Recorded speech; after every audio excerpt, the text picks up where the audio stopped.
Sudah, dokter. Oh ya, oke, baik.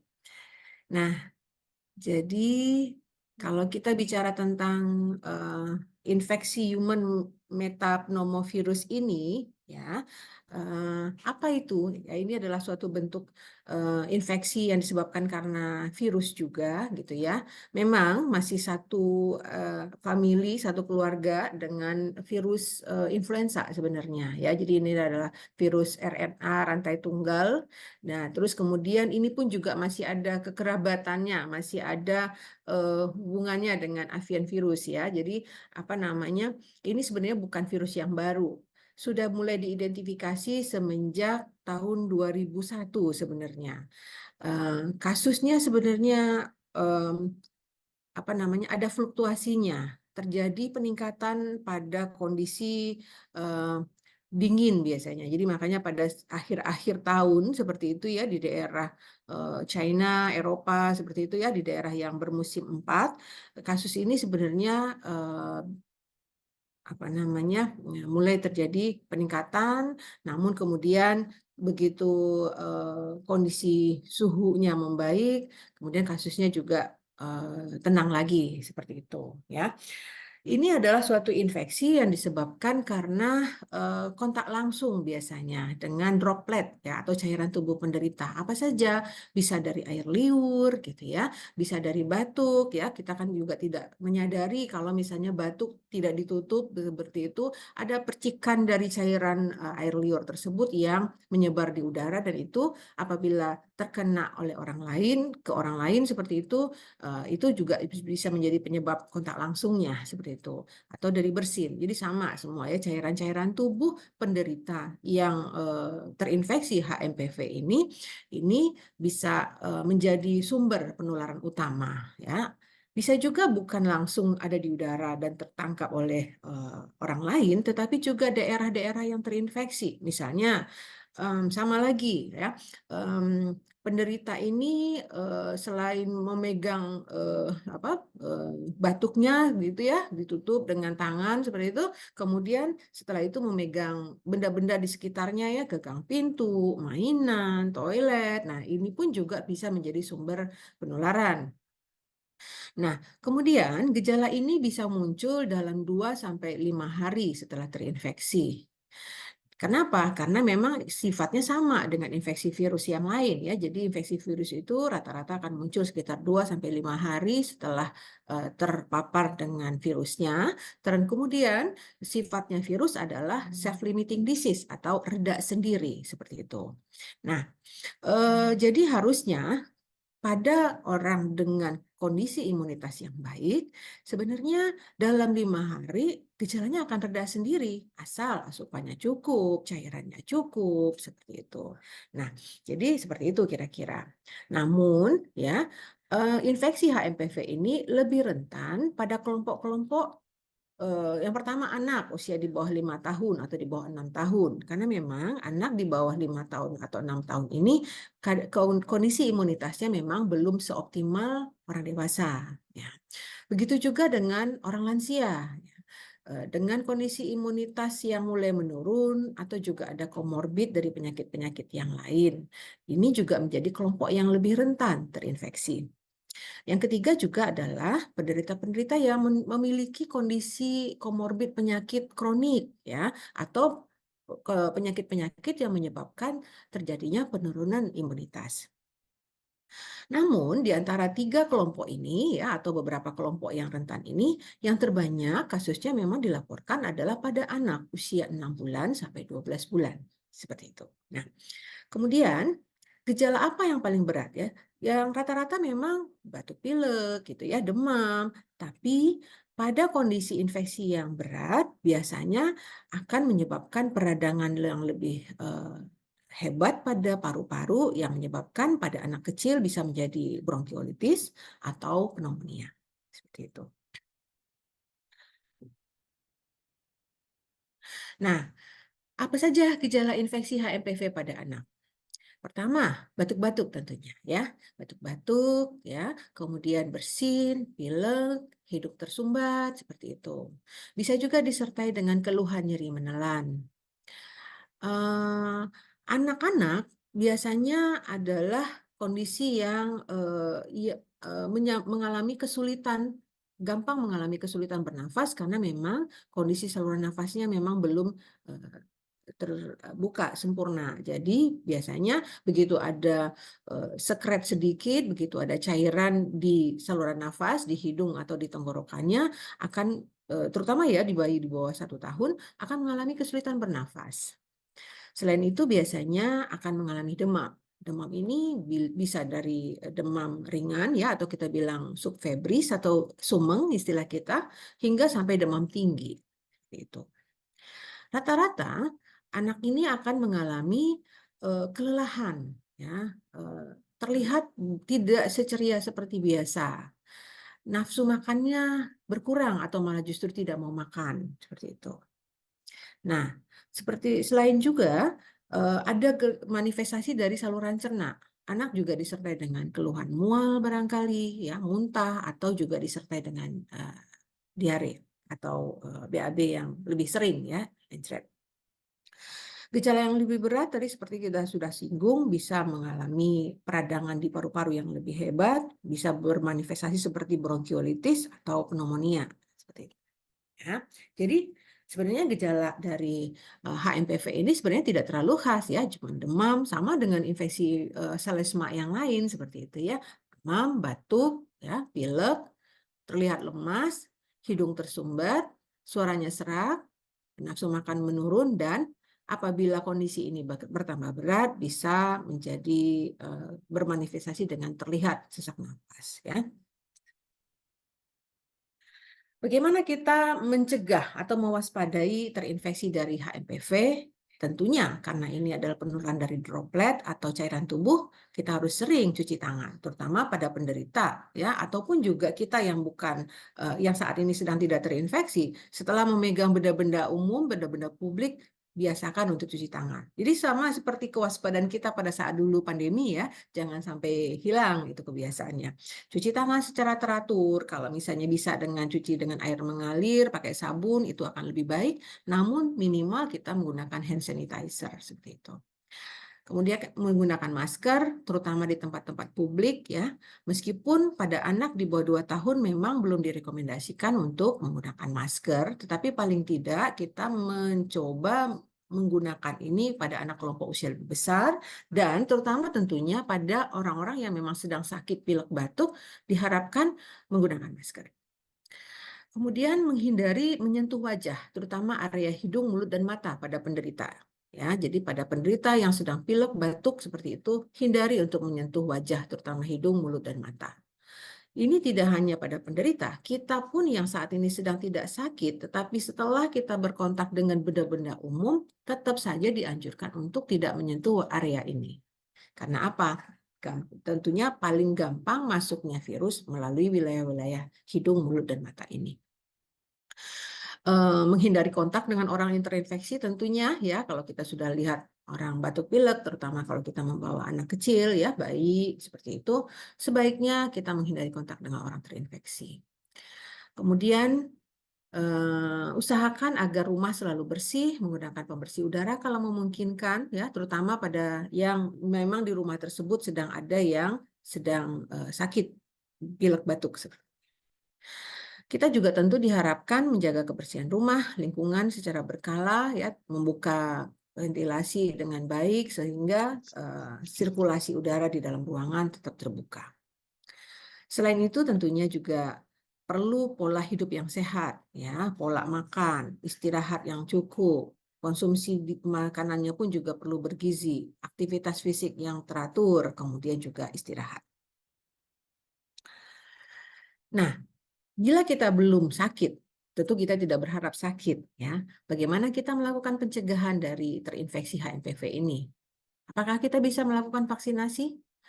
Namun sayangnya, sampai saat ini belum ada vaksinasi khusus untuk HMPV. Tetapi pada anak, sebaiknya kita tetap melengkapi vaksin yang sesuai dengan jadwal yang direkomendasikan. Terutama anak usia di atas 6 bulan, kita tentu sudah bisa memberikan vaksin influenza. Ya, jadi kita bisa meminimalisir risiko terinfeksi selesma yang disebabkan oleh virus influenza dan gejala-gejala ikutannya yang bisa jadi mungkin didomplengi oleh virus HMPV ini. Seperti itu ya. Jadi bukan khusus untuk HMPV tidak, tetapi biasanya infeksi pilek batuk ini gampang diikuti atau disertai oleh infeksi virus-virus yang lain, termasuk HMPV. Terus kemudian sebaiknya tetap menggunakan masker di tempat umum, terutama pada kondisi sekarang ya masih banyak orang-orang yang kurang sehat di sekitar kita ya. Bila kita memang harus berada di tempat umum, sebaiknya tetap menggunakan masker. Yang paling penting tentunya adalah menghindari kontak dengan orang terinfeksi, apalagi yang memang terlihat batuk pilek ya, yang sangat produktif nih cairan batuknya atau pileknya. Secara umum tentunya kita juga perlu menghindari rokok dan asap karena ini pun juga akan menjadi pemicu atau trigger dari infeksi saluran nafas secara umum. Tadi kita juga ya mengatur pola makan yang seimbang, olahraga yang teratur agar imunitas kita baik, serta istirahat yang cukup tentunya adalah upaya kita untuk meningkatkan imunitas secara keseluruhan untuk mencegah infeksi HMPV ini. Apabila sudah terinfeksi, ya, baik sudah jelas nyata adalah infeksi HMPV ataupun manifestasi batuk pilek yang disebabkan kecurigaan karena infeksi virus ya, yang belum sempat kita identifikasi gitu ya. Yang penting adalah apabila kita berhadapan dengan anak atau lingkungan keluarga yang sedang pilek batuk terinfeksi virus ya, diawali tentu sebenarnya tidak perlu harus buru-buru langsung ke rumah sakit. Kita bisa lakukan perawatan dulu di rumah. Istirahat yang cukup. Yang penting adalah tetap mengkonsumsi banyak cairan untuk mencegah dehidrasi seperti itu ya. Kemudian apabila memungkinkan kita menggunakan humidifier ya atau penyaring udara di dalam ruangan untuk membersihkan udara yang terhirup di dalam ruangan tersebut ya. Kemudian menggunakan obat-obat yang sesuai dengan dosis yang direkomendasikan ya. Apabila anak demam ya, paracetamol sebenarnya bisa diberikan ya. Kemudian kalau misalnya pilek, batuk ringan, cukup cairan, berjemur ya apabila memang memungkinkan seperti itu masih bisa kita lakukan dulu di rumah ya. Kemudian dalam 2 sampai 5 hari gitu ya, kalau misalnya gejalanya perburukan, segera ke dokter. Nah, jadi kapan kita mencari bantuan medis? Setelah gejalanya kita sudah lakukan upaya pencegahan di rumah tetapi tidak membaik, dalam 3 sampai 5 hari periksakan ke dokter. Atau misalnya belum sampai ini 3-5 hari gitu ya, tetapi terlihat anak kita sudah mulai kesulitan bernafas, nafasnya cepat memburu, ada tarikan ya atau retraksi kita bilang di sela-sela iga atau cuping hidungnya terlihat kembang kempis seperti itu ya, berarti kan sudah mulai kesulitan itu bernafasnya atau napasnya berbunyi yang ngegrok-ngegrok istilah kitanya. Segera cari bantuan medis. Barangkali memang sudah perlu penanganan atau pendekatan terapi yang lain yang perlu diberikan. Atau juga tanda-tanda sianosis ini ya, bibir dan daerah sekitar mulut tampak pucat gitu ya, kukunya juga terlihat biru, mungkin ujung-ujung tangan dan kaki juga mulai dingin seperti itu ya. Ini mungkin beda sekali nih dengan penampilan anak secara kesehariannya ya, itu juga adalah tanda-tanda urgensi untuk kita mencari bantuan medis. Yang berikutnya, bila misalnya kita sudah memberikan obat penurun panas, tetapi demamnya tetap tinggi, tidak turun seperti itu ya. Dan kemudian anak tampak terlihat lebih lemas, kesulitan dari asupan cairannya juga makin kurang. Atau misalnya juga buang air kecilnya juga jadi jarang seperti itu ya. Nah, ini juga salah satu tanda untuk mencari bantuan medis. Kemudian atau gejala-gejala yang lain, misalnya tadi ya, kan ada keterlibatan saluran cerna, mual, muntah, atau diare. Gejalanya tidak membaik, perlu mungkin pendekatan terapi yang lain. Itu, jadi kita perlu dibawa ke dokter atau rumah sakit terdekat. Di rumah sakit atau di layanan yang cukup lengkap, biasanya akan dilakukan pemeriksaan fisik, ya. Kemudian juga ada pemeriksaan penunjang. Pemeriksaan penunjang diantaranya juga biasanya yang mengarahkan ke evaluasi ke HMPV biasanya adalah swab tenggorok, ya, swab tenggorok atau hidung gitu ya, dilakukan bisa secara rapid atau secara panel respiratorik lengkap, ya. Itu biasanya akan dilakukan di pusat-pusat yang memang sudah menyediakan. Sama seperti halnya pas waktu kejadian kita COVID dulu. Nah, kurang lebih seperti itu ya. Kita juga mungkin bisa melakukan ronsen torak dan serangkaian pemeriksaan lain sesuai dengan indikasi dokter yang memeriksa saat itu. Nah, bila terlihat perburukan gejala, ya tentunya mungkin perlu dengan dilakukan rawat inap untuk memberikan terapi yang lebih intensif. Mungkin saja perlu oksigen, perlu cairan rehidrasi, dan seterusnya. Kemudian juga tentunya mengatasi komplikasi.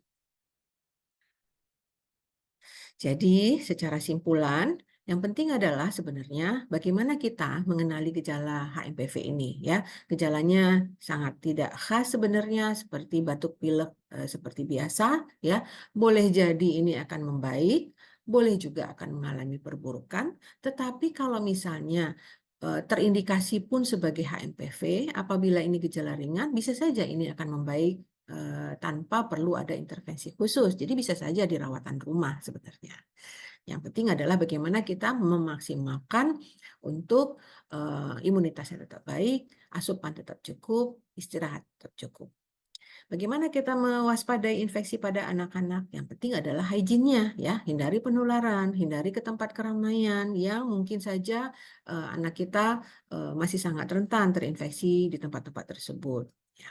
Cukupi nutrisi yang adekuat seperti sesuai dengan yang direkomendasikan dan kemudian cairan yang cukup, hidrasi seperti itu ya. Jadi tandanya apa? Tentu asupan buang air kecil minumnya yang cukup dan kemudian akan ditandai dengan buang air kecilnya juga masih keluar seperti biasa, tidak pekat seperti ya.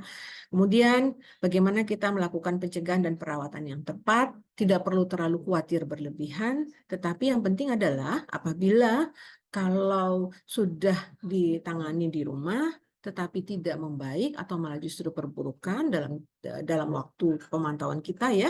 Nah, ini segera dicari layanan kesehatan. Karena pada dasarnya ini adalah sama dengan infeksi virus yang lain ya, akan self-limiting disease dalam sekitar 5 hari terinfeksi.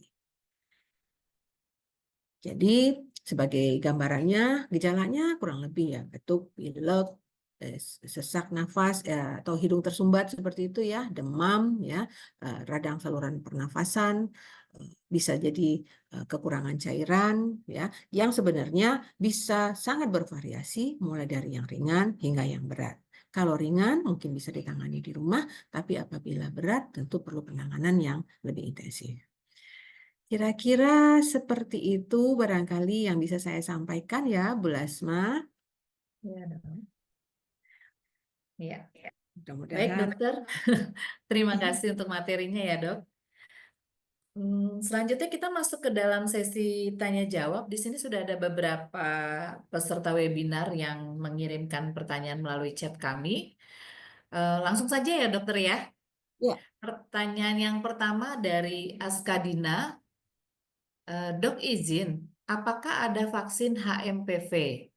Kemudian, apakah bila anak sudah diberikan vaksin influenza bisa terhindar dari penyakit itu? Terima kasih, dok. Ya, baik. Seperti tadi saya sudah sampaikan ya, memang saat ini belum ada vaksin khusus untuk HMPV ya. Jadi pencegahannya seperti infeksi virus yang lain ya, kita tetap meningkatkan imunitas dan mencegah risiko terinfeksi virus-virus selesma seperti itu, termasuk dengan influenza. Jadi dengan memberikan vaksin influenza, sebenarnya kita adalah meminimalisir risiko terinfeksi selesma, pilek, batuk, demam, badan pegel-pegel ya, sama seperti gejala HMPV ini gitu ya. Nah, seperti tadi saya sempat singgung, infeksi-infeksi virus ini ya, karena dia satu famili, satu keluarga, biasanya kalau ada infeksi dari salah satu dari varian HN ini ya, ini gampang diikuti atau ditumpangi oleh si virus yang lain, termasuk HMPV. Seperti itu. Jadi kalau kita menekan risiko terinfeksi pilek, batuk seperti gejala-gejala selesma, harapannya juga kita bisa meminimalisir terinfeksi HMPV. Seperti itu, Bu. Baik. Selanjutnya ya dok, pertanyaan yang kedua dari Bapak Padilla Sandi. Izin dok, bagaimana cara mempertahankan daya tahan tubuh anak? Ya, kan usia 6 bulan sampai 12 bulan, apalagi ya dok ya, kan agak-agak susah ya. Iya. Mohon masukannya dok, terima kasih. Ya, jadi sebenarnya secara keseluruhan adalah memang anak di bawah 1 tahun kekebalan imunitasnya memang sedang berkembang. Yang penting adalah kita tetap mencukupi kecukupan nutrisinya, ya. Jadi nutrisi yang cukup akan menyebabkan rangsangan terhadap pembentukan sel-sel imunitasnya akan lebih baik. Satu. Yang kedua, terpapar dari lingkungan yang kurang optimal ya, itu juga akan menjadi trigger, salah satu trigger anak menjadi lebih mudah terinfeksi. Seperti misalnya anak yang berada di dalam lingkungan yang penuh dengan asap rokok atau alergen-alergen yang lain akan menyebabkan sistem imunitasnya akan terpaksa sejak awal untuk bereaksi. Jadi apabila kita ingin meningkatkan daya tahan tubuh yang optimal, tentu harapannya adalah lingkungannya pun juga harus lebih baik. Tuh. Kemudian yang ketiga adalah cukup cairan. Karena pada dasarnya adalah sistem imunitas dan metabolisme di dalam tubuh akan lebih baik apabila cairannya adekuat ya. Jadi itu yang ketiga. Yang keempat lagi mencegah terpapar dari lingkungan luar ya yang kurang optimal. Misalnya bayi masih kecil itu akan lebih rentan terinfeksi apabila kita bawa ke tempat keramaian misalnya ya. Jadi apabila imunitasnya belum baik sebaiknya tidak dibawa dulu ke tempat apa ya hiburan atau swalayan atau apa gitu ya yang kita belum yakin kondisi anak kita seperti itu. Terus yang kelima ya, yang kelima adalah lengkapi imunisasi. Karena imunisasi pada dasarnya adalah upaya kita untuk meningkatkan sistem kekebalan anak terhadap infeksi-infeksi yang bisa dicegah dengan imunisasi. Jadi kalau kita daya tahan tubuh anaknya lebih baik, tentu sistem imunitas yang tadi akan bisa lebih optimal dibandingkan anak yang sejak awal lebih sering terpapar dengan sumber infeksi. Kira-kira sih seperti itu ya gambaran kasarnya, Bu Lesma. Ya, baik dok, masih ada lagi pertanyaan selanjutnya dari ST Geta Namira. Izin bertanya dok, bagaimana caranya membedakan flu biasa dan HMPV? Oke. Pada dasarnya sebenarnya kalau manifestasi atau penampilan klinis tidak bisa kita bedakan antara infeksi flu biasa ya, selesma biasa dengan HMPV. Kita baru bisa mengidentifikasi ini adalah infeksi HMPV apabila memang pada pemeriksaan ya, kalau sekarang kita dengan pemeriksaan apa namanya swab tenggorok, swab hidung begitu ya, di panel respiratorik biasanya akan ada salah satu pemeriksaan PCR-nya yang mengidentifikasi ke arah HMPV. Jadi secara laboratorium saja yang baru bisa kita buktikan bahwa ini adalah HMPV. Namun secara gejala klinis tidak bisa dibedakan. Seperti itu. Iya. Iya, kadang-kadang kan dok, anak-anak juga ada yang memang ada riwayat asma. Nah, itu kan kalau kita ngelihat gejalanya hampir mirip-mirip ya dok ya. Ya. Berarti memang harus ada pemeriksaan laboratorium atau datang ke rumah sakit untuk dilakukan pemeriksaan lanjutan gitu ya dok ya.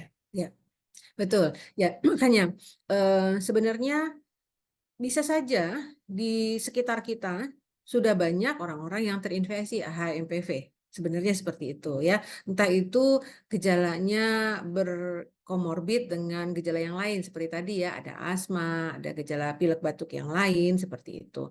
Namun apabila daya tahan tubuhnya cukup baik ya, apa namanya, bisa saja gejala ini bisa membaik dengan sendirinya tanpa perlu ada penanganan khusus, tanpa perlu ada kita lakukan diagnostik khusus. Sebenarnya seperti itu. Namun apabila terjadi perburukan, nah, disitulah letaknya kita perlu identifikasi dengan lebih teliti untuk mengidentifikasi penyebabnya, sehingga nanti dengan demikian penanganannya bisa lebih terarah seperti itu. Baik, Dok. Masih lanjut lagi nih, Dok. Ada pertanyaan kembali. Ya, Dok, dengan gejala yang tadi dokter sampaikan, ini saya usia 48 tahun. Oh, kebetulan penanya ini usia 48 tahun, Dok. Mengalami sakit ini dimulai dengan batuk, radang tenggorokan, dan flu selama 2 minggu. Flu sembuh, saya mengalami diare dan muntah-muntah selama 2 hari. Sudah ke dokter. Saat ini yang jadi pertanyaan, apakah saya harus isolasi di keluarga supaya mereka tidak tertular? Kemudian yang kedua, apa penyakit ini sifatnya bisa bangkitan kembali jika imunnya turun? Itu dok. oke. Jadi kalau lihat seperti ini, gejalanya kan batuk, pilek, radang tenggorokan. Itu adalah penyakit menular ya. Tentu sebaiknya memang entah itu HMPV atau bukan, yang jelas adalah penderita seperti ini harus menjauh ya dari orang lain, terutama juga anak atau anggota keluarga yang lain agar tidak menularkan ke orang yang sedang sehat. Nah, begitu juga gejala yang lain adalah diare, muntah-muntah. Ini pun juga manifestasinya adalah penyakit yang menular ya, melalui droplet juga sama. Jadi sebaiknya memang dengan kondisi gejala-gejala sakit yang diderita ini, ada baiknya tidak dulu terkontak dengan apa namanya, dengan anggota keluarga yang lain. Dan sebaiknya kalau lihat gejalanya ini sudah 2 minggu nih, mungkin memang perlu evaluasi lebih lanjut ya ke arah mana dan perlu penanganan yang lebih baik agar bisa segera ada pendekatan yang lebih sesuai dengan gejala yang diderita. Seperti itu. Nah, kemudian apakah bisa bangkit kembali? Nah, ini bukan kondisi penyakit kronis ya. HMPV adalah infeksi virus akut. Artinya, apabila terinfeksi dan sudah membaik, harusnya juga sudah hilang dari tubuh. Kalaupun kena, berarti terinfeksi baru. Seperti itu. Baik, dok. Wah, kayaknya penjelasannya sangat sangat luas ya, dok ya. Dok, ini masih ada lagi pertanyaan dari Saskia. Dok, apakah boleh untuk pencegahan kita langsung memberikan sirup antivirus kepada anak? Kemudian yang kedua, amannya durasi berapa lama kita berikan anak konsumsi antivirus atau suplemen kesehatan? Gimana, dok? Oke. Ya, eh, kalau ini terkait dengan HMPV, tidak pada tempatnya kita memberikan antivirus secara luas, ya. Jadi perlu ada pertimbangan klinis yang membuat kita merekomendasikan perlunya obat-obat tertentu, termasuk antivirus atau obat yang lain. Ya, kalau misalnya di lingkungan, di settingan rumah, belum ada rekomendasi untuk memberikan sirup antivirus seperti itu ya. Jadi sebaiknya tetap seperti tadi yang sudah disampaikan di slide ya, berikan penanganan yang sesuai dulu. Cukupkan cairannya, berikan penurun panas ya. Nah, kemudian cukup di apa namanya? Asupan makanan dan apa namanya ya? Suplemen atau vitamin natural saja. Kalau suplemen kesehatan biasa boleh, silakan. Asal itu tidak berlebihan dan memang sudah biasa dikonsumsi oleh anak. Seperti itu. Baik, dok. Ada pertanyaan lagi, dok. Kalau misalnya anak usia 6 bulan, kemudian orang tua ingin memberikan vaksin influenza, dok, itu boleh nggak berbarengan dengan pemberian vaksin-vaksin yang 5 dasar itu, dok? Boleh, boleh. Silakan. Vaksin influenza itu biasanya adalah vaksin yang cukup ringan ya. Jadi boleh diberikan asal anak sudah berusia di atas 6 bulan. Oh gitu ya dok ya. Yang penting sedang tidak ada gejala atau sedang tidak ada keluhan gitu ya dok ya. Biasanya juga kan sebelum divaksin dokternya akan memeriksa dulu kondisinya sehat baru diberikan vaksin. Oh gitu Seperti dok. itu. Kemudian kalau untuk obatnya nih dok, kalau memang sudah terkena HMPV, apakah ada obat khusus yang diberikan dok? Eh, Tidak ada. Jadi memang infeksi HMPV ini kita masukkan ke dalam kategori adalah infeksi virus ya. Nah, kondisi infeksi virus adalah kondisi infeksi akut. Kalau misalnya bisa teratasi gejala yang muncul dengan pendekatan terapi tertentu, gejalanya membaik, tidak perlu ada terapi maintenance atau obat-obat khusus seperti itu. Oh gitu ya dok ya. Baik, mungkin dari Bapak Ibu peserta webinar, kalau Ya, masih ada satu. ada yang ingin Ini ada bertanya lagi lagi, satu pertanyaan ya, Bu ada Ibu ya. Lasma Oh ya. iya nih baru masuk Oke. ya. Mm-mm. Baik. Eh, oh iya, ini dok, dari Sylvia. Dok, apakah benar bila sudah terkena COVID berpeluang terkena HMPV? Itu yang pertama. Yang kedua, apakah aman dok bila anak sedang flu dan mampet kita lakukan terapi menghirup air hangat yang diteteskan kayu putih? Oke. Jadi kalau pertanyaannya aman atau tidak sedang flu, yang kedua dulu ya, apakah aman atau tidak anak sedang flu? Putih itu adalah apa namanya ya, home remedies ya istilahnya ya. Jadi pendekatan di rumah begitu ya. Sejauh airnya tidak kemudian apa namanya mengenai anak gitu ya, hirupannya masih cukup aman untuk dihirup, sebenarnya sih boleh-boleh saja. Ya, jadi yang penting sebenarnya adalah air hangatnya, jangan air panas, kemudian anak lari-lari ketendang seperti itu, malah justru ada risiko yang lain. Itu yang biasanya sering kita ingatkan begitu ya. Kan juga hanya dengan misalnya kayu putihnya diteteskan di sapu tangan, respiratornya sudah cukup berat, mungkin dialami dulu, biasanya penderita ini jadi lebih rentan terinfeksi penyakit-penyakit respiratorik yang lain, salah satunya HMPV. Seperti itu sih.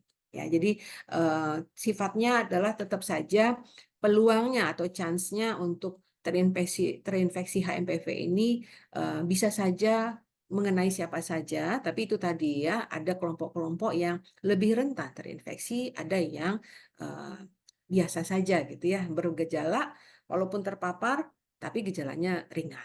Seperti itu, Bu Lasma. Baik, Dokter Tuti sepertinya sangat jelas sekali dengan pemaparan dokter mengenai virus yang saat ini sedang booming ya dok ya. Memang kan kita karena terkait COVID yang dulu itu sepertinya begitu ada info lagi yang terbaru, media sosial ini nih kadang-kadang yang bikin kita jadi lebih khawatir terlalu berlebih ya dok. Tapi dengan adanya webinar hari ini sih sepertinya kita juga jadi lebih terinformasi dengan benar ya dok ya bahwa sebenarnya infeksi virus ini kalau memang masih awal masih bisa dilakukan pencegahan di rumah, diberikan terapi di rumah seperti itu ya dok. Kecuali memang sudah semakin berat dibawa ke rumah sakit nanti akan ada pemeriksaan lanjutan baru bisa disimpulkan apakah itu memang HMPV. Begitu ya dokter ya? Ya, betul, betul seperti itu ya. Jadi jangan terlalu panik berlebihan, sama dengan infeksi-infeksi respiratorik yang lain ya. Bisa ditangani dulu secara awal di rumah atau menggunakan obat-obat apa namanya yang biasa dipakai, tapi apabila terjadi perburukan ya di gejala, ya segeralah untuk dievaluasi lebih lanjut di pusat layanan kesehatan terdekat. Seperti itu. Oh iya, dok ini sepertinya masih ada pertanyaan lagi nih dok. Ada tambahan pertanyaan dok. Dok, anak aktif dan makannya, dok anaknya aktif dan makannya mau, tapi badannya kecil. Apakah tumbuh kembang dan gizinya aman dok? Kemudian bagaimana cara kita mengajarkan bicara pada anak yang masih cadel? Wah ini ada pertanyaan tambahan dok, silakan dok. Cuman ini apa ya? Karena kita webinarnya HMPV ya, Bu Lasma. Apakah ini Mungkin akan saya karena tahu jawab? dokter spesialisnya, subspesialisnya seperti apa yang Recording in disampaikan, progress. 3 tahun setengahnya yang disampaikan anakku sudah kita bisa pahami, oh dia mengucapkan apa.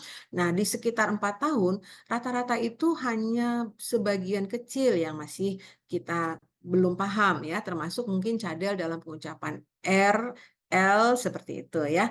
Nah, jadi apa namanya? Yang penting adalah di keluarga sejak awal pada saat kita mengenalkan berbahasa, jangan kita ikut-ikutan cadel juga gitu ya. Jadi kan kadang ada tuh ya, misalnya ngomong R kita LL kan seperti itu ya. Jadi biasa saja kita berbahasa seperti harusnya bagaimana kita berbicara dengan orang lain. Sehingga anak tahu standar berbahasa seperti apa yang dia harus kembangkan nantinya, berlatih seperti itu. Kira-kira begitu ya, Bu Lasma?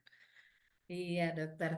Mungkin saran saya saja sih, Mbak Sylvia, mungkin kalau memang ada masalah atau misalnya pengen eh, mengetahui lagi lebih lanjut terkait anak atau keluhan anak dari Mbak Sylvia, boleh langsung berkonsultasi datang ke Rumah Sakit Permata Cibubur. Kebetulan memang Dokter Tuti ini adalah konsultan dari tumbuh kembang anak, jadi pas nih gitu ya. Kalau Mbak Sylvia langsung bertemu, dibawa anaknya sekalian, jadi langsung dilakukan pengecekan oleh Dokter Tuti. Mungkin gitu ya. Jadi lebih pasti ya dok ya.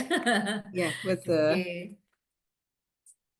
Eh, baik Bapak Ibu webinar pada pagi hari ini karena kita juga eh, pembicaraan kita hari ini adalah mengenai virus HMPV, tapi kebetulan dokter yang kita undang atau sebagai pembicara adalah sebagai konsultan tumbuh kembang, tidak ada salahnya kami berikan informasi bahwa kalau memang ada kendala atau ada masalah dengan anak dari Bapak Ibu webinar saat ini, boleh langsung nanti kita bisa ke Rumah Sakit Permata Cibubur di 286 71144 atau ke nomor 0811 880 835. Nah, kebetulan Dokter Tuti Herawati ini adalah berpraktek Senin, Selasa, Rabu, Kamis, Jumat, dan Sabtu. Wah, setiap hari. Jadi kalau misalnya Bapak Ibu mungkin ada keluhan atau masalah terkait anak ataupun tumbuh kembang dari anak Bapak dan Ibu, saya bisa langsung datang ke Rumah Sakit Permata Cibubur. Beliau berpraktek ini dari Senin sampai Jumat, prakteknya dari jam 3 sore sampai jam 19 atau dari jam 15 sore, yang di hari Sabtu dari jam 8 sampai jam 12. Jadi kalau Bapak Ibu libur di hari Sabtu, ini waktu datangnya ke Rumah Sakit Permata lebih enak nih, bisa di pagi hari. Mungkin itu yang bisa pesan-pesan yang kami sampaikan ya dok ya, terkait acara kita hari ini. Baik, karena memang waktu juga dokter, eh, acara webinar kita sudah di akhir, mungkin dokter bisa memberikan kata-kata terakhir dok, untuk acara webinar kita hari ini. Silakan dokter. Baik, terima kasih Bu Lasma. Jadi memang ya kita semua mendapat informasi secara global begitu ya, di banyak sekali media-media menyampaikan peningkatan kasus HMPV ya yang dimulai dari daerah Cina seperti itu, dan barangkali juga untuk orang-orang yang banyak bepergian keluar itu punya potensi terinfeksi yang kemudian bisa saja menularkan di lingkungan kita ya. Tetapi infeksi HMPV maksudnya. Tetapi sejauh kita masih mengusahakan agar kehidupan apa namanya hidupnya bersih, sehat, terus kemudian eh, menjaga kecukupan nutrisi yang baik, mencegah menghindari risiko terpapar dari orang-orang yang saat ini sedang kurang sehat, kurang optimal ya, batuk pilek, selesma seperti itu, tetap menggunakan masker di tempat umum. Nah, harusnya juga tidak perlu terlalu khawatir berlebihan karena sifatnya adalah virus HMPV ini adalah sama dengan infeksi virus yang lain ya, yang bisa saja kita harapkan membaik dengan sendirinya ya, tanpa pengobatan yang khusus. Tetapi jangan lupa apabila dalam perawatannya dalam 3-5 hari tersebut ternyata ada gejala-gejala yang sulit diatasi, demamnya tinggi, batuk pileknya kok bertambah berat, jadi sesak nafas, kesulitan dalam tersumbat karena tersumbat nafasnya seperti itu ya, atau kemudian tampak kebiruan di bibir karena misalnya sudah mulai sianosis gitu ya, kebiruan. Nah, atau ada gejala-gejala yang lain, misalnya gejala saluran cerna, ya, mual, muntah, atau diare berlebihan, atau pada kelompok-kelompok yang memang punya risiko lebih, ya, imunitasnya kurang baik karena memang ada gejala atau penyakit yang lain, sebaiknya memang berobat dan kemudian bisa dilakukan identifikasi sesuai dengan gejala yang muncul, sehingga harapannya bisa tetap ditangani dengan optimal seperti itu, ya. Jadi perlu ada awareness, perlu ada kewaspadaan kita, tetapi juga jangan terlalu khawatir berlebihan. Kira-kira begitu, Bu Lesma. Baik. Terima kasih Dokter Tuti, terima kasih untuk waktunya, untuk materi yang diberikan hari ini. Biarlah setiap materi yang kita terima hari ini ya Dok, boleh menjadi tambahan ilmu buat para peserta webinar hari ini. Karena cukup banyak nih Dok yang ikut webinar pagi hari ini, berarti memang Bapak Ibu ini memang butuh informasi gitu ya Dok ya, terkait keadaan atau kondisi atau virus yang saat ini sedang merebak di mana-mana gitu ya Dok. Baik Dok, karena memang acara pagi hari ini kita sudah selesai, Bapak Ibu semuanya, terima kasih Dokter Tuti untuk waktunya. Terima kasih kepada Bapak Ibu partisipasinya, yang partisipan yang mengikuti webinar pada pagi hari ini. Semoga kita semua diberikan kesehatan, anak-anak kita juga diberikan kesehatan, dan kita bisa menjalankan aktivitas kita dengan baik. Mungkin itu saja untuk acara webinar kita hari ini. Selamat pagi, salam sehat untuk kita semua. Terima kasih, Bu Lesma. Terima kasih, Dokter.